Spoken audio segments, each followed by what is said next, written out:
We also have new details about the investigation into Kei'Mani's murder. Toledo police executed several search warrants, including where he lived on the east side. 13 Action News has learned it was Darnell Jones' girlfriend who helped police with evidence in the case. That woman, who asked us not to identify her, tells us Jones called her Friday and asked her to turn off the camera. What did he hide under your stairs? It was like a mat for the back of your truck, not a pickup, but SUV. You know, when you lay your seats down and you put that rubber mat in there to protect the back of your seats in case you're hauling something. That's what he rolled up and put in my basement. And his work boots, which were caked with mud, and he hadn't worked in a while. Investigators just dropped a bombshell in the Kei'Mani Latigue case, and all eyes are now locked on her own father, Darnell Jones. This whole situation just took a wild turn, and it's deeper than anyone thought. People close to the investigation say Darnell started acting real off right after Keani vanished, like he was hiding something. And get this, his own girlfriend got majorly creeped out when he told her to shut off every camera in her house. Who does that? Turns out he was trying to stash some sketchy stuff there. Like, why would you need to hide anything if you've got nothing to do with it? But it gets even wilder. The second he caught wind that the cops were coming for him, he tried to run. Not only that, but when officers finally tracked him down, he didn't go quietly. He actually pulled a weapon and fired on them. That's not the move of someone with clean hands. Look, everyone's innocent until proven guilty, but let's be real. This is looking real bad for Darnell. The dots are connecting fast, and none of them are in his favor. Now here's the real heartbreak. The death of 13-year-old Kei'Mani Latigue has shaken up an entire neighborhood in Toledo, Ohio. The whole community is crushed, struggling with a million questions and barely any answers. For those just catching up, her body was tragically found, and it's left everyone stunned. Kei'Mani Latigue's body was discovered on Monday, March 24th, inside a rundown abandoned building after being missing for nearly a week. What authorities found was absolutely devastating. Reports say she had been severely harmed, and there are heartbreaking signs she suffered before her death. It's every family's worst nightmare. Now, her father, Darnell Jones, is behind bars, and whispers are flying that he could face charges tied directly to what happened to Keani. The evidence? It's stacking up against him fast. This tragedy began on March 17th, when cameras at the home. She says she got suspicious and did not turn them off, and she adds she was in the bedroom when a relative saw Jones move some items from his SUV into the house and hide them under the basement stairs. She called police, who got a search warrant and then took the evidence. Keani's grandmother, Dorothy Lahi, came home to chaos. Dorothy, who was Keani's legal guardian, lived with her granddaughter and their 2 dogs. Her return that day was nothing short of chilling. The house looked like it had been ransacked. Here's where it gets strange. Keani's glasses and house keys were still there. Dorothy immediately knew something was off because Keani couldn't see a thing without her glasses. Then it got even more disturbing. The stove had been left on, and the whole house smelled like gas. Clothes and underwear were scattered across the couch, and her pajamas were lying in the middle of the dining room floor. Dorothy didn't waste a second. She rushed to the police and filed a missing persons report. As officers launched their investigation, Keani's family kicked into high gear. They were handing out flyers, organizing search parties, and begging the public for any help at all. Keani's mother, Tiara Caston, was completely shattered by the disappearance. She was confused and heartbroken, especially since she had just seen her daughter 2 days before, when Darnell dropped Keani off at her house. The pieces aren't adding up, and this story is turning darker by the minute. While Keani was still missing, her dad, Darnell, went on the news, talking to the cameras, asking the public for help in finding her. He said the last time he heard from Keani was the night of March 16th. According to him, she called in a panic, scared to be home alone. Darnell claimed she told him she felt like somebody was trying to break in. So what did he do? He said he rushed over with his cousin and stayed until about 12:30 a.m. But here's where it starts getting murky. What happened after that? Did he call the police? Did he warn her mom or grandma? Because, let's be real. If your daughter is scared someone's trying to break into the house, are you just gonna leave her there and dip? That moment right there raises a ton of red flags. And trust, those details are about to matter a lot. Jump to March 23rd, and boom! Darnell gets hit with abduction charges tied to Keani's disappearance. Why? Because he was the last person confirmed to have seen her. He said he visited her that night, March 16th, when she was home alone with the dogs. But the timeline doesn't line up. The next morning, March 17th, her grandmother Dorothy came home to pure chaos. The house was trashed, Keani's clothes were everywhere, her glasses, which she couldn't see without, were still inside. But no sign of Keani anywhere. So now we've got hours and hours completely unaccounted for. No solid alibi, nothing. It made sense why the police were eyeing Darnell hard. What started off as a desperate search for a missing girl had now flipped into a dark and tragic recovery mission.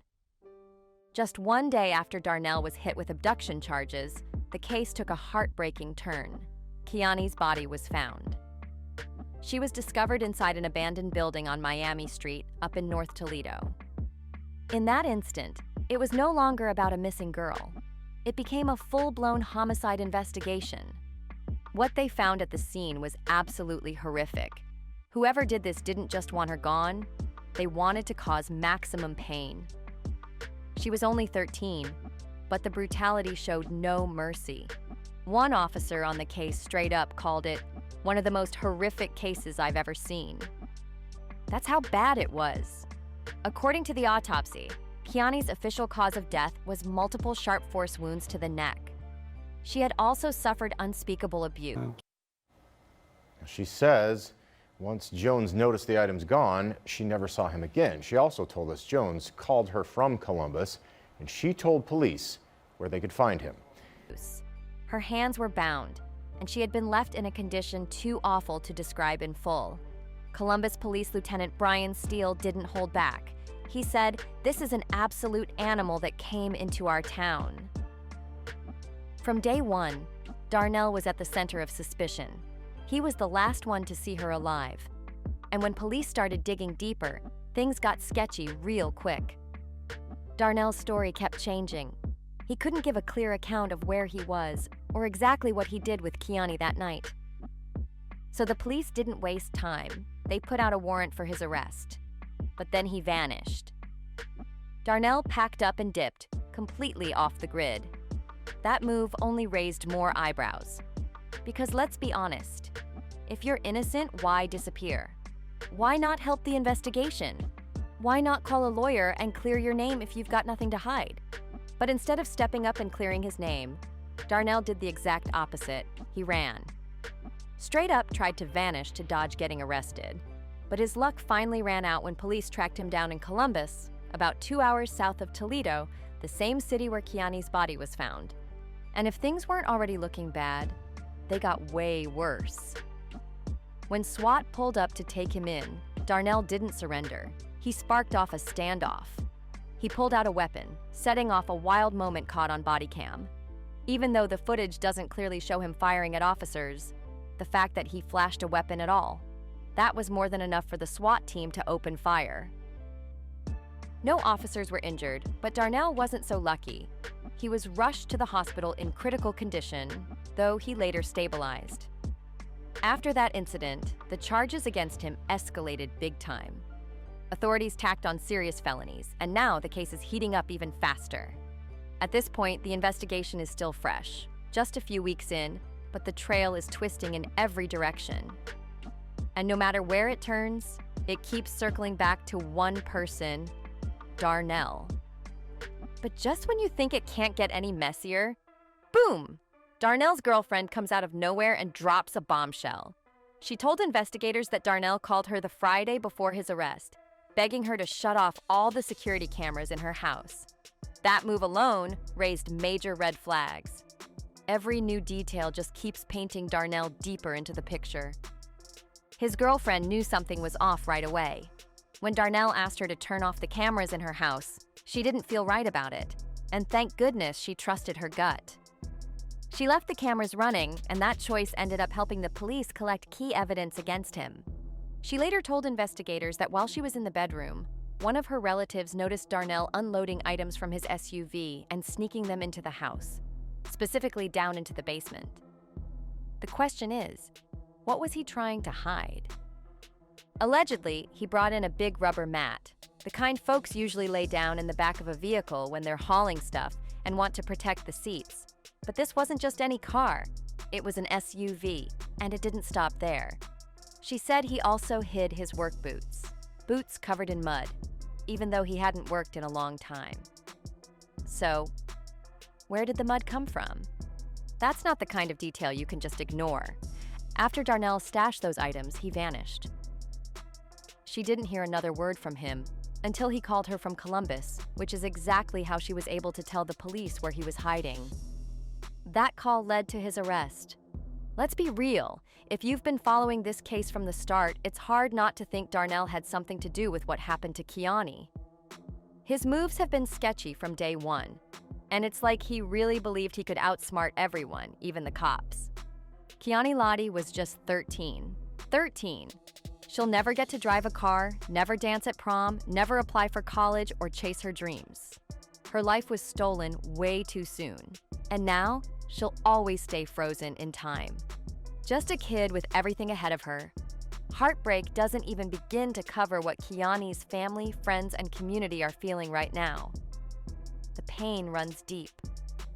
Keani was a smart, sweet, and gentle young girl, loved by everyone who knew her. Her mom, Tiara, said it best. Keani wasn't the kind of kid to cause trouble. She kept to herself, went to school, played basketball, and came home. That was her routine. She was the kind of kid every parent hopes for. Well-behaved, focused on her studies, and full of kindness. In fact, she went to Spring Elementary School and was supposed to receive a kindness award that very same week her body was discovered. That says everything about the type of person she was. And that's not all. Keani was on the honor roll too. She was doing amazing in school and had so much promise ahead of her. She was just days away from turning 14, so close to stepping. I want something for her. I think the whole town wants something for her to have, you know, an abundance of flowers, a beautiful casket, maybe a park bench or anything to help, you know, with the memorial. Kickstand is on Alexis in Toledo. Those hosting Sunday's event tell us that a donation to the funeral home is essentially your ticket to take part in the activities. So if you'd like to donate or if you'd like to find out more, you can go to our website, 13abc.com. Emotions are running high and people from all over are coming to Toledo to mourn the loss of Kei'Mani and offer support. But how does the community begin to heal from this horrific incident? Social worker Cecil Holston says grief can be there, whether or not you know someone personally affected by a violent crime. He says people may feel a connection to the case because they may have a daughter or son the same age as Kei'Mani. Holston says one way to deal with grief is to stay off social media. Into a whole new chapter of life. Keani wasn't just another victim in a tragic headline. She was a real person. A young girl with goals, with dreams, with people who loved her deeply. Her life should have never ended like this, snatched away by whoever committed this awful, heartless act. No child deserves this. Not ever. What's even more painful? Reports say this whole tragedy might have been preventable. Word is some of Keani's friends and even her teachers had noticed signs for a while, like she was dealing with something serious, maybe even silently crying for help. According to the Mayo Clinic, when a child is going through something serious, especially trauma or abuse, there are warning signs that start to show. These can include pulling away from friends or usual activities, sudden shifts in behavior like aggression or hyperactivity, slipping grades, anxiety, depression, or even strange fears. Some kids lose all confidence out of nowhere. Others have sleep problems, nightmares, or start missing school a lot. And in the worst cases, they may show signs of self-harm or talk about giving up entirely. Now, it's unclear exactly which of these red flags Keani showed, but reports say her teachers had noticed something. They allegedly saw troubling changes in her behavior, and they didn't ignore it. They actually reported what they saw to Child Welfare Services. But here's the part that hurts even more. Nothing was ever done. Nothing. And now here we are. Keani was let down. Badly. Not just by whoever hurt her, but by the very systems that were supposed to protect her. If her home life was shaky, someone else should have stepped in. If reports were made, they should have been followed through. But instead, silence, delay, neglect. Maybe, just maybe, if the right people had done their jobs, this could have ended differently. Maybe we wouldn't be mourning a 13-year-old girl whose life was full of potential. But now, we'll never get the chance to know how her story could have played out. If there's one bright spot in all this tragedy, it's how the community has come together, united in grief, love, and the fight for justice. People have been visiting the abandoned house where Keani was found, leaving flowers, stuffed animals, and lighting candles to honor her memory. That spot, once forgotten, has now become sacred ground. A candlelight vigil was also held in Keani's honor, right there at the scene. Dozens showed up, holding candles, crying, hugging, and standing in silence for a girl who never got the chance to grow up. Sherry Sweeney opened the vigil with a powerful prayer, then addressed the crowd with words that hit deep. City of Toledo, we've got to do better as a whole. It takes a village to raise these babies. You could feel the energy in the air, grief mixed with rage. People weren't just mourning, they were demanding answers. The biggest question on everyone's mind, how could anyone do this to a child? Now, conversations are shifting toward action. People are asking the hard questions. How can we make sure this never happens again? What systems need to change? Because no child should ever have their life stolen in such a cruel way. It's too late to save Keani, but there's still time to protect others. And through it all, one thing is clear. Folks are standing behind Darnell's girlfriend for stepping up instead of staying silent.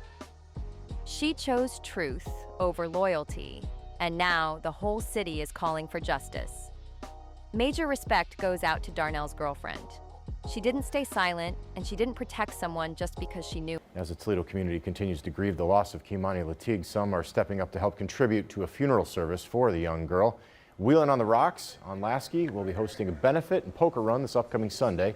That's to help raise funds to properly honor Kei'Mani and celebrate her life. They said all of the money raised will go directly to the funeral home. The main event will be at Wheelin' with other businesses participating in the poker run, including Kickstand Saloon just over the border, Daffy's, and Corner Saloon just over the border. Him. Her decision to speak up played a huge role in helping police track him down so fast. Let this be a reminder to the rest of the community. Doing the right thing matters. Because of her courage, that man didn't have time to disappear or cover up more evidence. And now, there's a real shot at justice for Keani and her heartbroken family. We all feel the weight of this loss. She was bright, full of potential, and deserved so much more. Her story needs to be told, not just as a warning, but as a call for change. Keani's life can still be a light for others, a reminder to fight for better protection, more support, and real resources for girls in tough situations. She wasn't the only one, and sadly, she won't be the last unless things change. Now, what do you think? Does Darnell look guilty, or should investigators be looking at other angles too? Drop your thoughts in the comments. And most importantly, if you know a child who's struggling at home or showing signs that something isn't right, don't ignore it. Step in. Speak up. You could save a life. Drop your thoughts in the comments. I want to hear what y'all think about this. And while you're here, don't forget to like, subscribe, share this with someone who needs to hear it, and turn on those notifications so you don't miss what's coming next. We're not done yet. See you in the next one.